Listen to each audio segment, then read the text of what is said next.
Open the pod bay doors, Hal. I'm sorry, Dave. I'm afraid I can't do that. 2001 had a profound impact on my life. It's all about HAL 9000. 2001 was an extraordinary breakthrough for the genre. Science fiction has always been about great technology going wrong. I'll be back.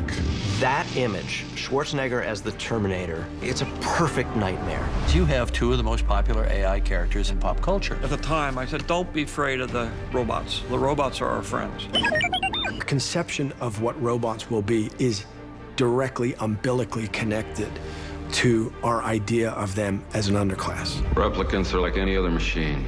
They're either a benefit or a hazard. Blade Runner was so artistic. If you're creating an AI, one of the things you're definitely going to leave out is emotion.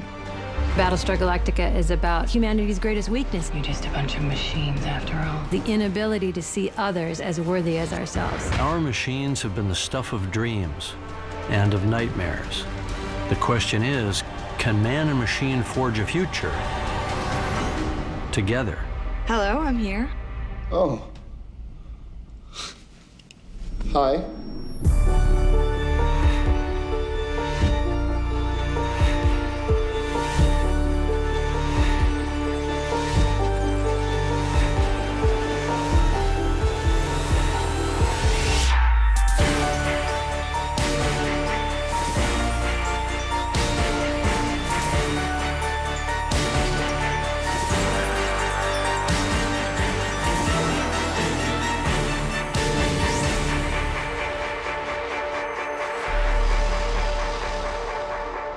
They call it science fiction, but it's really about technology. It's about machines. You've done a lot of science fiction movies. You've seen all kinds of different machines, intelligent machines. You've played an intelligent machine.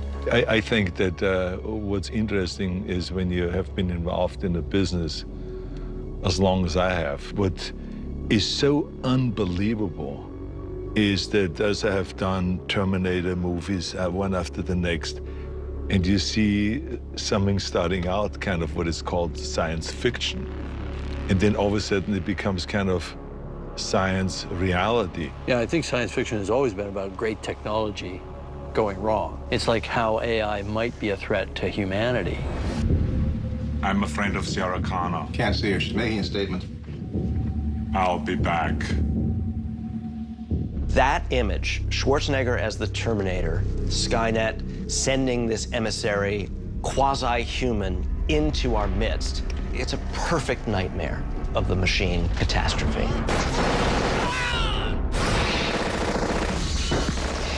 The old warning about the machines rising up. It's very archetypal and very brutal and very perfect.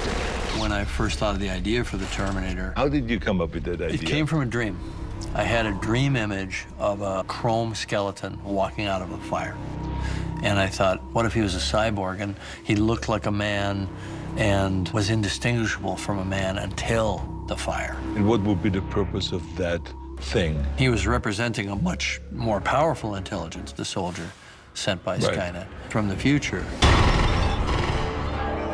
Terminator presents this vision of a future where Skynet, this computer that has become self-aware, decides, well, I'm gonna protect myself, and the only way to do that is to destroy the very people who created me, which is us.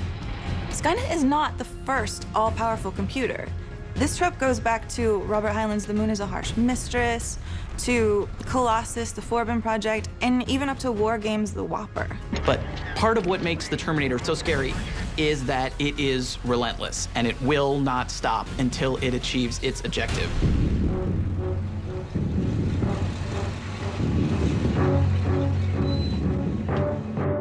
I remember the first day's dailies. There's a 100mm lens shot where you just kind of pull up and you're looking like this. Right. And we were all just going, yes, this is fantastic. But here's the interesting thing about it. I went to talk to you about Reese. Yeah. This is the hero, and I wanted to continue on playing heroes. Yeah. And so we started talking a little bit about the movie, and for some reason or the other, not at all planned on my part, I said, look, Jim, I said, the guy that plays the Terminator, he really has to understand that he's a machine. Exactly. How important it is that whoever plays the Terminator has to show absolutely nothing. And the way he scans, and the way the Terminator walks has to be machine-like. And there has to be not one single frame where he has human behavior. In the middle of this, I'm looking at you thinking, you know, guy's kind of big, like a bulldozer. There's nothing could stop him. It'd be fantastic. Exactly, yeah. And so afterwards, we said, so why don't you play the Terminator? Yeah. And I looked at this and said, oh, In the first film, the Terminator is designed to kill. In Terminator 2, the Terminator was programmed to protect, not destroy. Action! So now we're going to make Terminator 2. Hardest part of that movie, though, was convincing you that playing the good guy was a good idea. It threw me off first when I read the script and I realized that I'm not anymore that kind of killing machine. I thought that if we could distill him down to this idea of just relentlessness and take out the evil and put good in its place. It's interesting that the same character worked as a bad guy and as a good guy. Same character. And now we've got to have a bigger, badder Terminator that can kick Terminator's ass. So what was that? I was convinced I was the baddest mother walking on the planet, and you were gonna believe it. I got a call from my agent saying they were looking for an intense presence. I'm a hell of a lot smaller than Arnold Schwarzenegger, and I knew that you were just gonna have to buy that this thing was unstoppable. And then I started thinking of Pursuit, and what does that look like? And then physically, I just started taking on the mannerisms of, you know, what does an eagle look like? He's fierce and he looks like he's coming at you. And you start realizing, boom, right at you. It's like a Buick. Get down. You know, it's like a whew. The moment where we actually clinch for the first time. Arnold wanted to kind of pick me up over his head and slam me into the walls and throw me around a little bit. So it's like this is the first time you've had to deal with evil, because Terminators don't fight Terminators. Right. And I remember Jim specifically saying, you can't do that. He's stronger than you are. He's more powerful, he's faster. He can just dominate the T-800, who is an endoskeleton with, you know, fake skin over him, whereas I'm just a mimetic polyalloy liquid metal, much more dense. A superior machine. The T-1000 is the robot's concept of a robot. And it's like, if a robot was trying to create a better version of itself, what would it do? And it's like, well, it would create something that's smooth and can move freely and still indestructible. You can read Terminator 2 almost as a war between old special effects and new special effects. And that's the beautiful kind of irony about the Terminator movies. They use cutting-edge technology more effectively than any of other movies, but they're about warnings about technology. We're not gonna make it, are we? People, I mean. It's in your nature to destroy yourselves. The plot of the Terminator films are that we're always fighting against this robot from the future, but really what we're doing is we're fighting the humans who keep making this robot possible. As long as humans are aware that we have the potential to create a machine that could control the Earth and make us powerful, we're gonna keep doing it, and we're fighting our own nature to create this Skynet, and humans won't stop doing it. We are really the persistent villain that keeps making these movies happen. I don't think we could have anticipated where we are now, 30-some years later, where Skynet is the term that everyone uses when they're talking about an artificial intelligence that turns against us. Part of it, I think, is there's a feeling you get before it rains and you know it's gonna rain. And you get that feeling about certain moments in technological development where you know something is going to happen very soon. And I think there's a general consensus now that we're in that moment before it rains. Now, maybe that moment takes 10 years, maybe it takes 20 years, but there's going to be a moment, and it may not have a happy ending. And there's no rehearsal. That's right. There's no take two. No, this is it. Yeah. Hal, you have an enormous responsibility on this mission. Let me put it this way, Mr. Raymer. No 9000 computer has ever made a mistake or distorted information. 2001 had a profound impact on my life and my daily life. It was the first time I went to a movie where I really felt like I was having a religious experience. I watched the film 18 times in its first couple of years of release, all in theaters. I remember at one, a guy ran down the aisle toward the screen screaming, "It's God, it's God." And he meant it in that moment. Then I had a guy in my theater who actually walked up to the screen with his arms out, and he walked through the screen. That must have blown people's minds. People were blown out because the person disappeared into the screen during Stargate, of all time. Yeah, everybody thinks of it as a space trauma, but at its core, it's really about an artificial intelligence. It's all about HAL 9000. It's HAL 9000. Yeah. I got my chance to work with Stanley Kubrick and Arthur Clarke on 2001: A Space Odyssey at a very young age. I was 23 years old. When we created HAL, we didn't have any computers. There were no personal computers available to us. There were giant mainframe computers, but it was with punch cards and chads and all kind of stuff that was not very visual. And I had to kind of develop a style that I thought was credible. He sparked people's imagination with this film, and then they made it happen. Hello, Frank. Happy birthday, darling. Happy birthday. Individual TVs in the back of your airplane seat. The iPad. The iPod is called the iPod because of... Open the pod bay doors, Hal. 2001 was an extraordinary breakthrough for the genre. Picture is being done in such a gigantic scope. The centrifuge is so realistic and so unusual. After a while, you begin to forget that you're an actor, and you begin to really feel like an astronaut. Working with Stanley Kubrick blew my mind. You just were aware that you were in the presence of genius. I don't think I've ever seen anything quite like this before. Hal, in a sense, is the machine that controls the whole ship, but he's another crew member from our point of view. We don't think in terms of, oh, I'm dealing with a computer here. That's a very nice rendering, Dave. Maybe because of that human voice. I mean, Hal has a perfectly normal inflection when he speaks to us. I've wondered whether you might be having some second thoughts about the mission. How do you mean?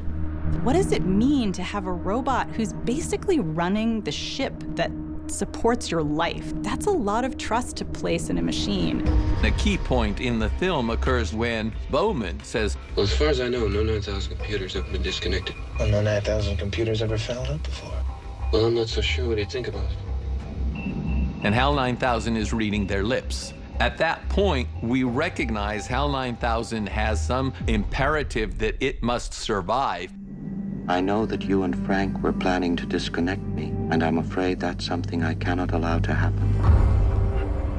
And at that point, it's no longer a machine, it is a being. The danger artificial intelligence poses is the power to unleash results that we hadn't anticipated. HAL 9000 does what we see the apes in the beginning of the movie do. He commits murder. We like to stereotype robots as entities of pure logic, but of course in 2001, it all goes horribly wrong and we have to kill the robot. Just what do you think you're doing, Dave? Yeah, Hal's death scene is such a wonderfully perverse moment because it is unbearably poignant watching him disintegrate and regress.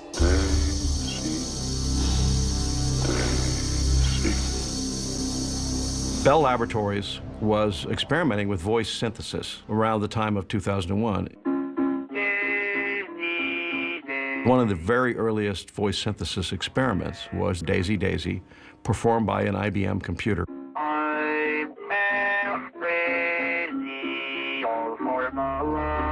And because Arthur Clarke is kind of a super geek, he wanted to actually use that, and he encouraged Kubrick to use that very thing because it lent a kind of historical credibility to the whole thing that Hal, in the process of being killed or lobotomized or dying, would regress to his birth.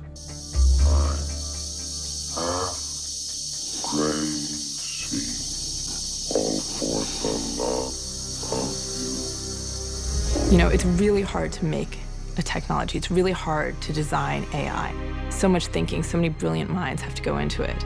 But even harder than creating artificial intelligence is learning how to contain it, learning how to shut it off. I mean, HAL will exist probably in our lifetimes, I would think. No, I think so too. It's scary. Elon Musk continues to predict that World War III will not be a nuclear holocaust. It will be a kind of mechanized takeover. Yeah, and Stephen Hawking's been saying similar things. That's pretty spooky, because that pretty much says that against our will, something smarter than us, who can beat us at chess, will use this world as a chessboard and will checkmate us completely out of existence.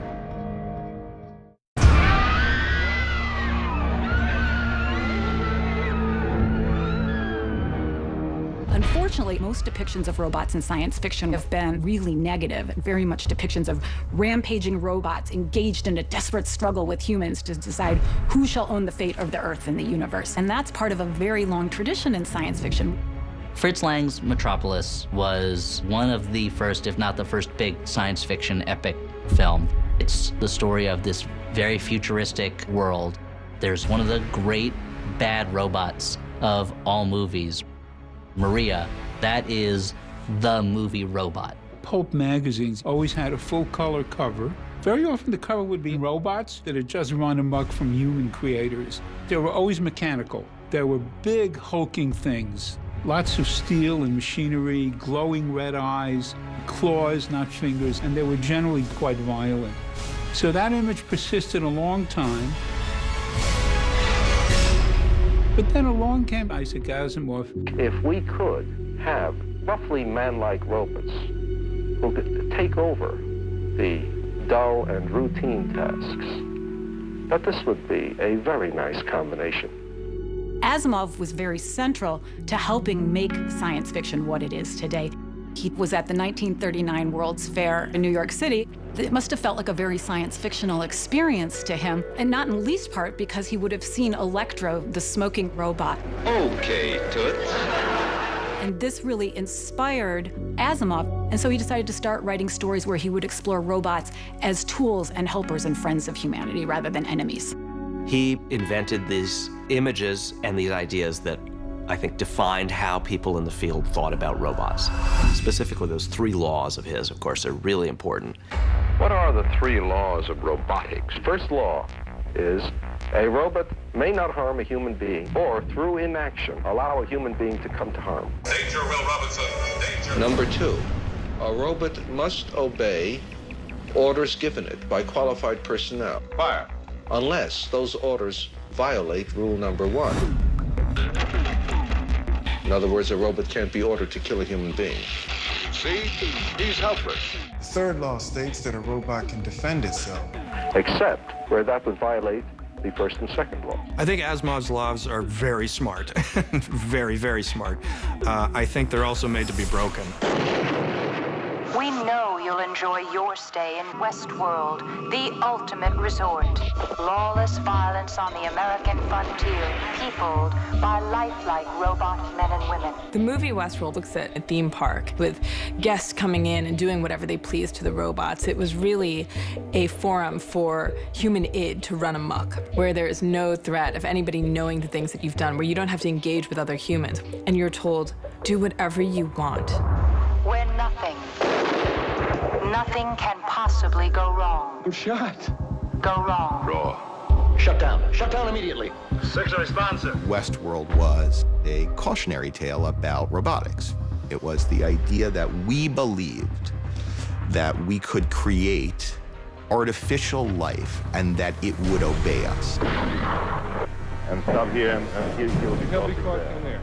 The original film by Michael Crichton is very cool and is packed with ideas about fraught interactions with artificial intelligence. Decades ahead of his time, the questions that he posed in the original film only became more and more relevant as we reimagined it as a TV series. When you're looking at the story of a robot, oftentimes you see a robot that's docile, and then something goes click, and they kind of snap. Maximilian! What Joan and I talked about was, well, take that moment, that snap, before they go on the killing rampage? And what if we really attenuate it and explore it and dive deep into that schism? Because for us, that was where a really meaty philosophical question rested. And that question was, where did life begin?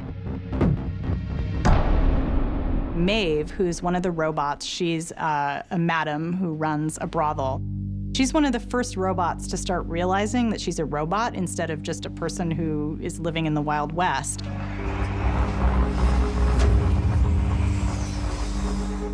To me, one of the most significant scenes in the show is when Maeve starts coming into consciousness while she's being repaired. Everything in your head, they put it there. No one knows what I'm thinking. I'll show you. And she sees it's an algorithm, and it's choosing words based on probability. It can't possibly. The robots in Westworld begin to ask questions, which are the same questions we ask. We have a sense that there is a creator, that there is a purpose.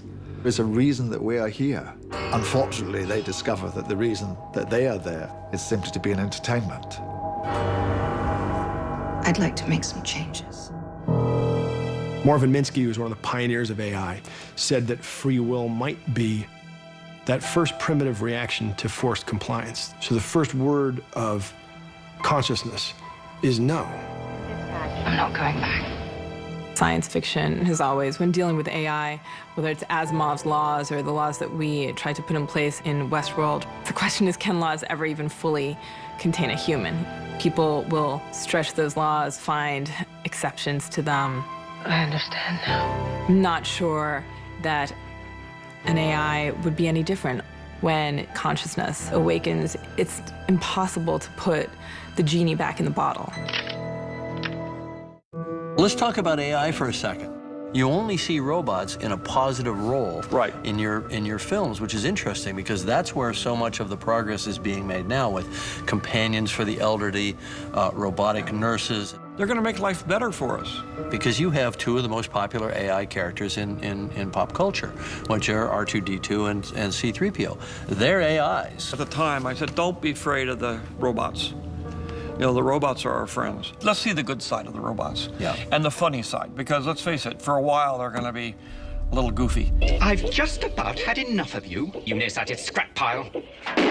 George Lucas was very innovative throughout his whole career, and one of the things early on that was very smart was that he pioneered a different type of robot. R2-D2 looks like a trash can. He doesn't even speak, right? He just makes chirping sounds.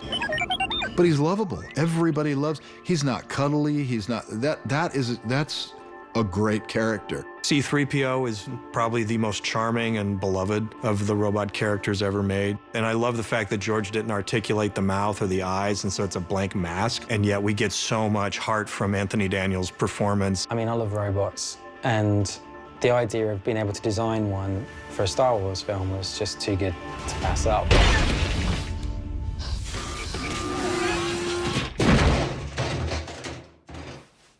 Did you know that wasn't me? K2SO from Rogue One, I thought was just perfect. To be fair, the biggest influence on K2SO was C-3PO.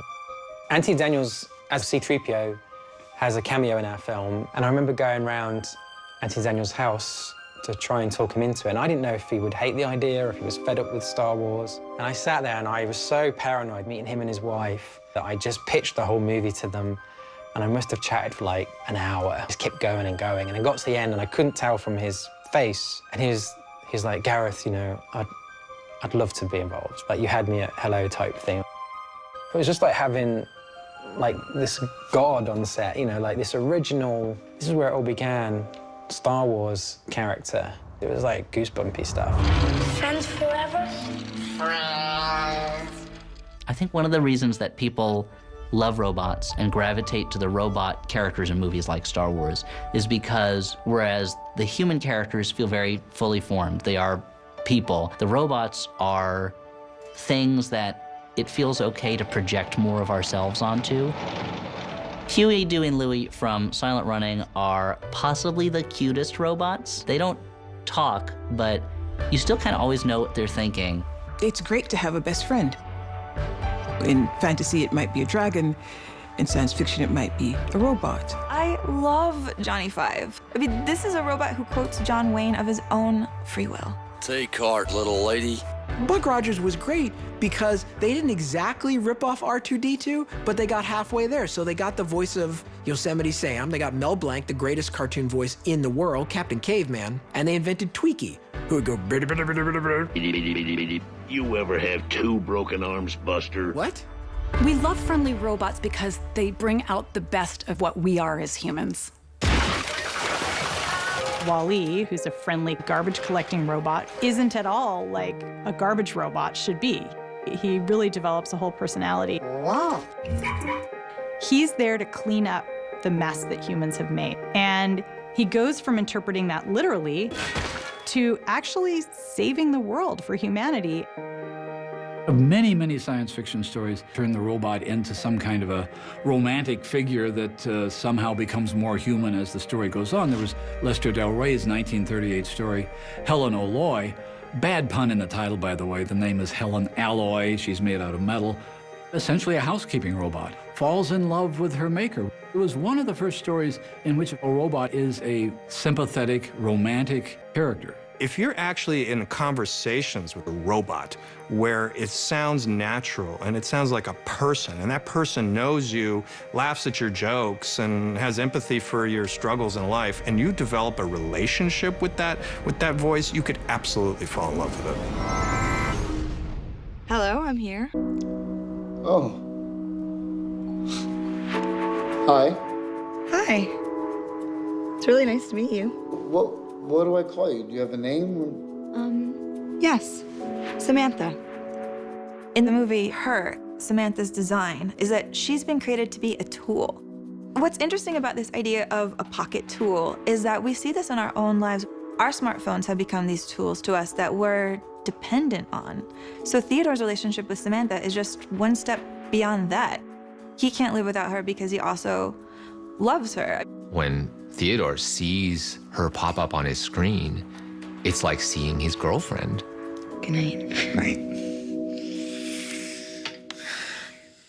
What I had to do was create the interface. So you have like handwriting, it's my handwriting, and I wrote out Samantha. And then this paper texture, but then there's a magic to it. It floats, it kind of moves holographically, and there's shadowing, but none of it is technological. An interface where it's like possible to fall in love with your OS. Are these feelings even real? Or are they just programming? Oh, what a sad trick. You feel real to me, Samantha. Part of what you see in Her definitely is a cautionary tale about being too reliant on your gadgets and your technology and being too emotionally invested in them. It's a reminder that there are people out there, you know, that final image of him with Amy Adams is so emotional, and it's only through this experience that they both went on involving this technology that they've found each other. You know, we're going to live in a world with robots and artificial intelligence. Yeah. You might as well get used to it. You shouldn't be afraid of it. And we should be very careful not to have it be bad. But if it goes bad, it's us. Yeah. It's not them. People always ask me, so do you think the machines will ever beat us? I say, I think it's a race. It's a race between us improving and making ourselves better, our own evolution, spiritual, psychological evolution.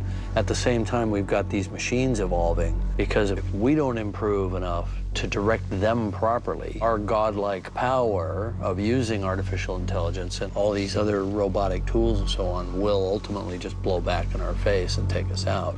Yeah, you're right. I mean, I think that it takes a lot of effort to create changes in human behavior. Right. But that's what our responsibility is. Yeah, I actually think we're evolving, we're co-evolving with our machines, we're changing. Yes, exactly.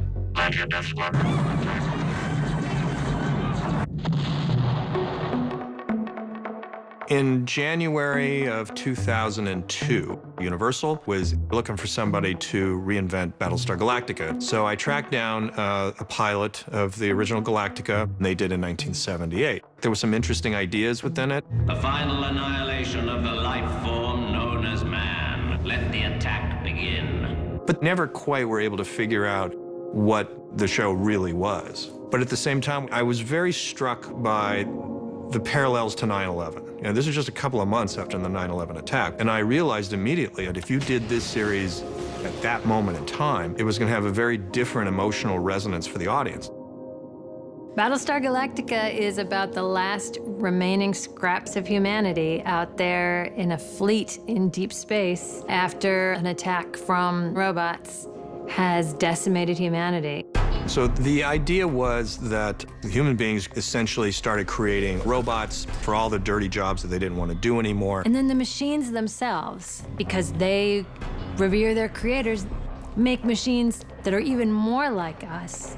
Cylons that are flesh and blood just like humans. The Cylons saw themselves as the children of humanity and that they wouldn't be able to really grow and mature until their parents were gone. So they decide they need to wipe out their human creators in this apocalyptic attack. I think on the surface you could say Battlestar Galactica is about be careful of what you invent. But I think the real driving force of the show is not about that. I think it's about humanity's greatest weakness, the inability to see others as worthy as ourselves. That's the central conflict is of these two. We are people, no, you're not. You are truly no greater than we are. You're just a bunch of machines after all. Let the games begin. Flesh and Bone is a torture episode. It's a very much sort of a two-person play. It raises the question, would she be less morally culpable because he's not really human? You're not human. Was a person being tortured in this scene and crying out and experiencing pain, or was this all an elaborate simulation? We wanted to deal with the issue of what's moral and just in a society at war like this, but at the same time, we were also examining a different idea in the show, which was about consciousness and personhood. Who's the real monster? Is it the humans who built creatures that they knew were human equivalent, but enslaved them anyway? Or is it the slaves who rose up to destroy the type of people who would do that? The big central idea of Battlestar Galactica is, does humanity deserve to survive? Can we earn our survival? You know, when we fought the Cylons, we did it to save ourselves from extinction. But we never answered the question, why? Why are we as a people worth saving?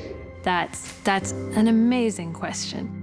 The Cylons through the series evolved from a place of sort of blind hatred for humanity to then having more contact with individual human beings, having experiences with them, experiencing emotions with them, and then the humans realize that the Cylons are not as monolithic as they believed at the outset. When you think you love somebody, you love them. That's what love is, thoughts. She was a Cylon, a machine. She was more than that to us. She was more than that to me. She was a vital living person. Battlestar Galactica gives you an idea of what could be. How do we all do this together? If Battlestar Galactica is any guide, we can evolve together with the machines that we create. We can become one people, respectful of each other, make a future together. Yeah, I hope mankind is worthy of survival.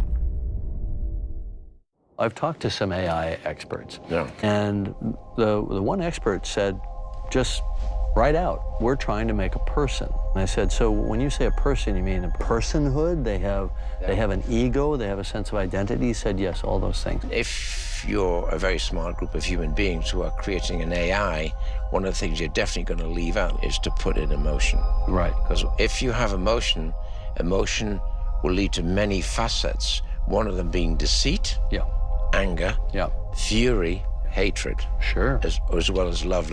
If a machine becomes like us enough and complex enough, at what point can we no longer tell the difference? Yeah.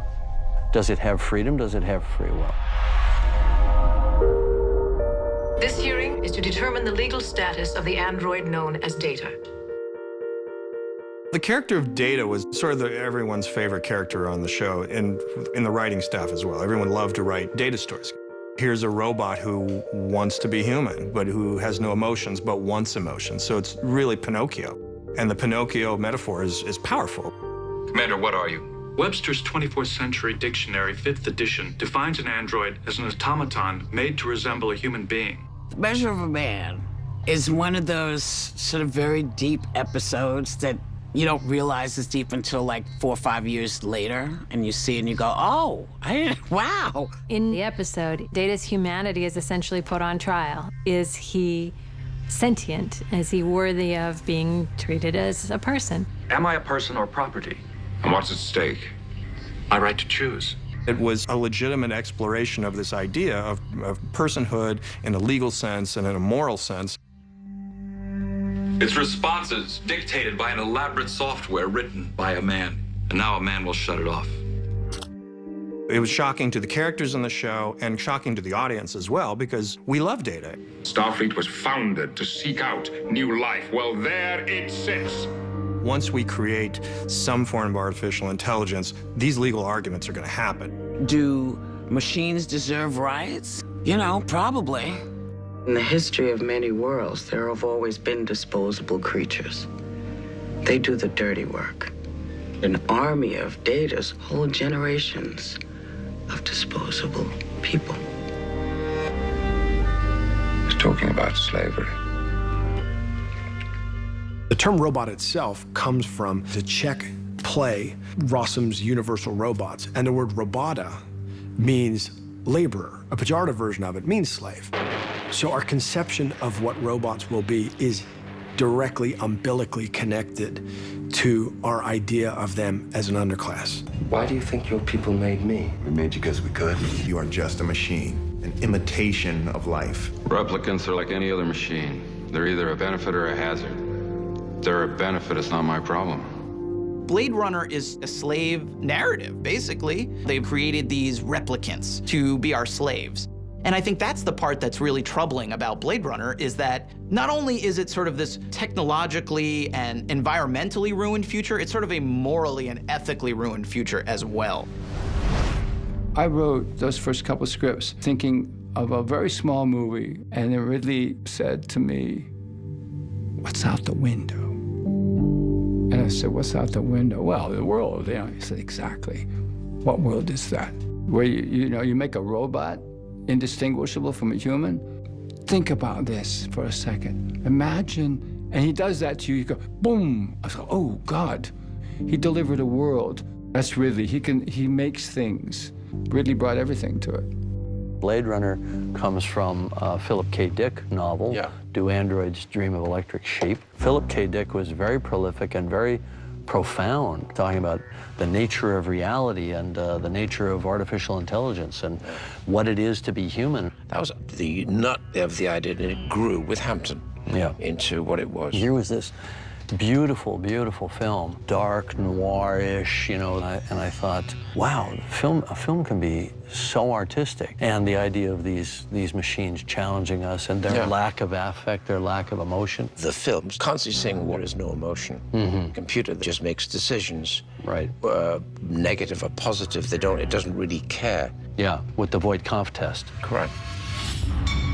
Is this to be an empathy test? Capillary dilation of the so-called blush response? We call it Voight-Kampff for short.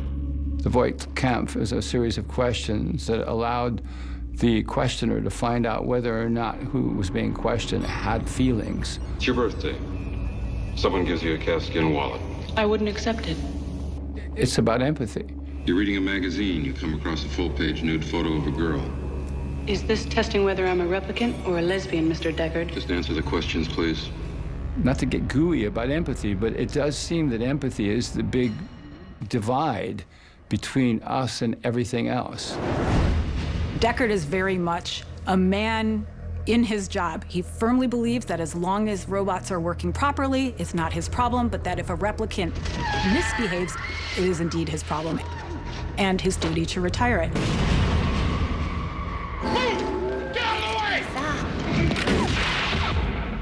However, over the course of the film, he increasingly questions whether or not disobeying orders means that you're defective or that you are a human with rights and wills and dreams of your own. I've seen things you people wouldn't believe. There's such poetry in the scene where Roy Batty's dying. Yes. It's just a magnificent scene. He wrote that. Really? Rutger wrote that? It's 1 o'clock in the morning. I'm going to have the plug pulled. Yeah. Literally on everything at dawn. Yeah. And that's it. That's going to be the last night. And Rutger said, I have written something. And he said, all those moments will be lost in time, like tears in rain. I'm nearly in tears. Yeah. He said, what do you think? I said, let's do it. So we literally went on, we shot it within an hour. Yeah. And at the end, he looked at him and gave that most beautiful smile. Time to die. And he had a dove in his hand, he let it go. Yeah. Is it saying Roy Batty had a soul? Roy Batty was a fully sentient being. Yes. 4 of your films now have had an intelligent, embodied AI, right? An artificial intelligence, synthetic person. So where do you think we come out in this? Are we handing the keys to the kingdom off to the machines? I don't think we should. With a creation of something so potentially wonderful and dangerous as AI. The inventor frequently is obsessed by the success of what he's doing, rather than looking at the real outcome. Here's where the problem is. There's a moment where it passes over your control. Yeah. That's where the danger lies. Then you cross over and you're in trouble. You get an AI, you have to have limitations. You got to have your hand on the plug the entire time. All the time. Totally.